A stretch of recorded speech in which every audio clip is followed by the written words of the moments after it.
saya berada di dalam hubungannya juga belum pernah. Kalau Gitu. belum membuktikan, kenapa Anda berbicara seperti itu? Sementara pengalaman aja tidak pernah ada. Oke, Apakah Anda kalau- mempunyai bukti yang lain tentang Ayo, hal bro. seperti itu, kasus seperti itu? Kalau penasaran cobain aja nih. Wes.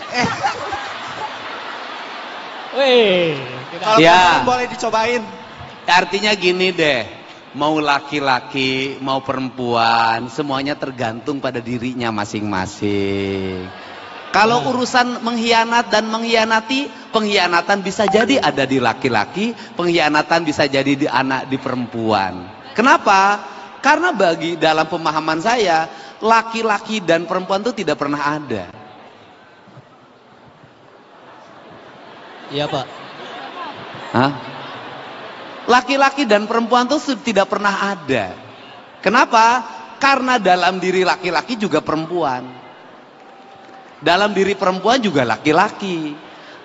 Yin yang, feminim dan maskulin itu kan bukan bentuk fisik. Feminim dan maskulin itu adalah sifat, karakter. Artinya ini sih memang bentuknya adalah feminim, tapi sifatnya maskulin.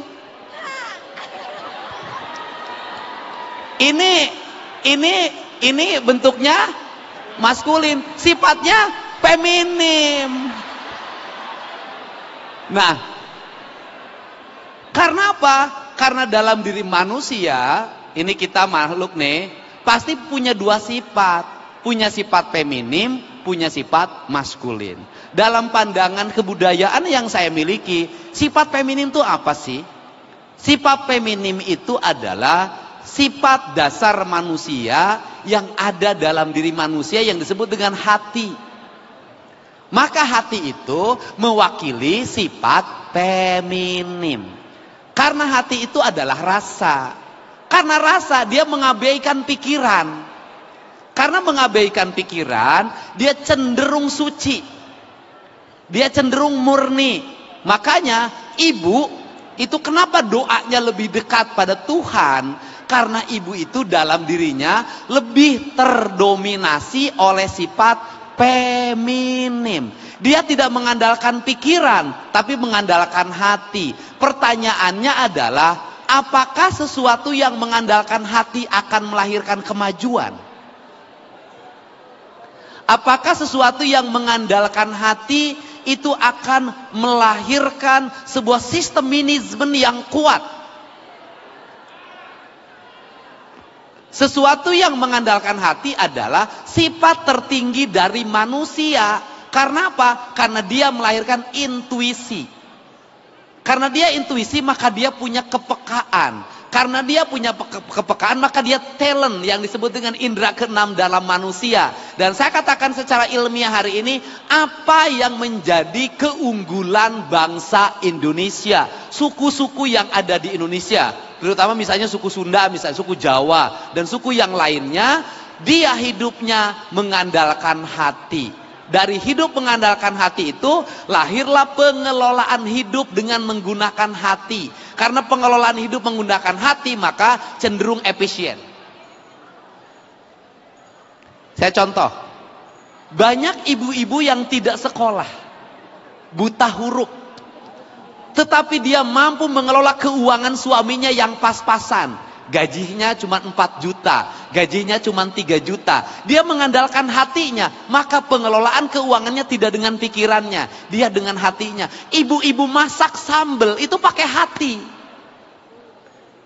Ibu-ibu tradisional kita yang masakan tradisional itu nggak pakai pikiran, dia pakai hati. Nggak pakai sekian gram gula, sekian gram cabai, sekian gram bawang, enggak, dia ambil berdasarkan perasaannya, dia simpen, dia ambil berdasarkan perasaannya, dia simpen, dia ulek dengan hatinya. Jadilah masakan-masakan tradisi yang unggulan, yang itu menjadi ciri khas kuliner Indonesia, pakai hati. Kemudian yang pakai hati itu akan apa? Melahirkan kebahagiaan. Sentuhan pakai hati itu beda.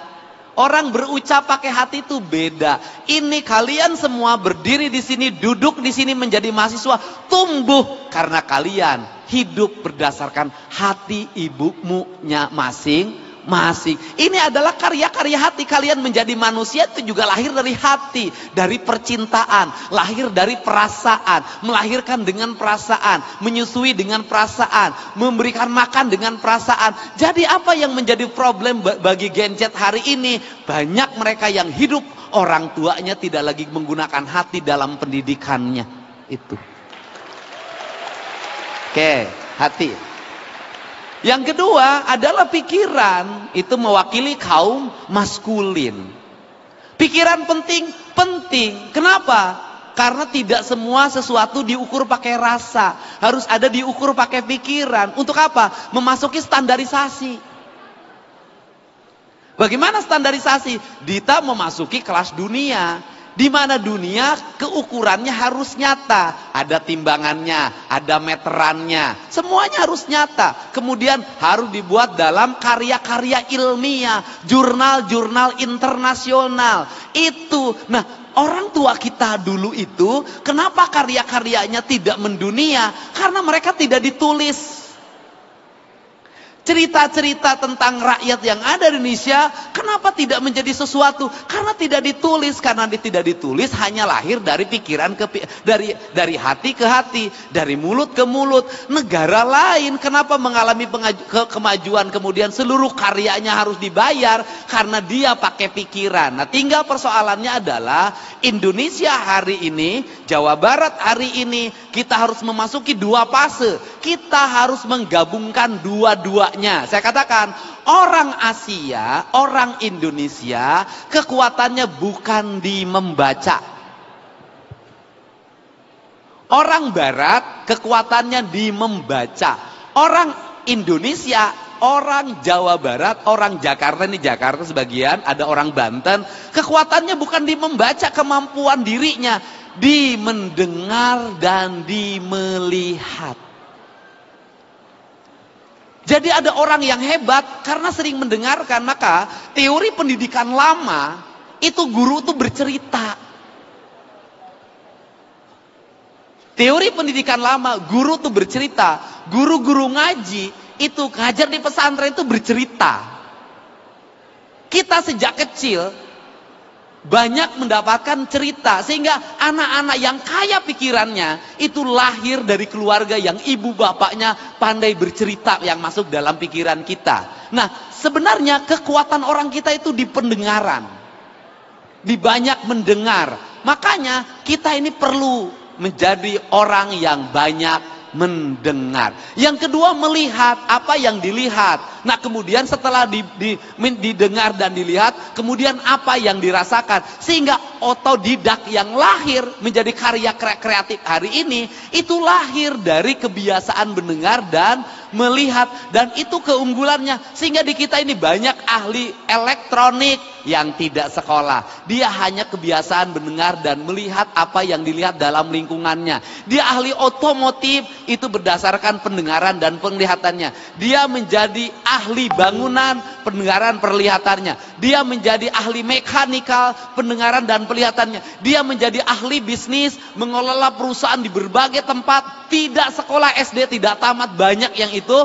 Kemudian apa? Pendengaran dan penglihatannya melahirkan banyak pengalaman bagi hidupnya. Maka keberhasilan manusia itu bukan hanya sekedar berapa yang dia baca, IP-nya berapa, tapi seberapa besar dia melewati gelombang hidup yang panjang, yang dia hidupnya pasang surut, terlatih emosinya, maka lahirlah kecerdasan intelektual, kecerdasan emosional, kecerdasan spiritual atau intelektual quotient, emosional quotient, dan spiritual quotient. Jadi mahasiswa yang unggul bukan hanya mahasiswa yang tinggal di perpustakaan baca buku, tetapi mahasiswa yang unggul adalah mahasiswa yang membaca, mahasiswa yang mendengar, mahasiswa yang melihat, mahasiswa yang merasakan. Maka organisasi terbesar bagi hidup Anda adalah seluruh alam semesta harus Anda lewati dalam perjalanannya. Sehingga ketika tadi bicara persoalan healing, traveling, itu sudah bisa menjadi bagian pengayaan pikiran Anda. Bisa healing gratis,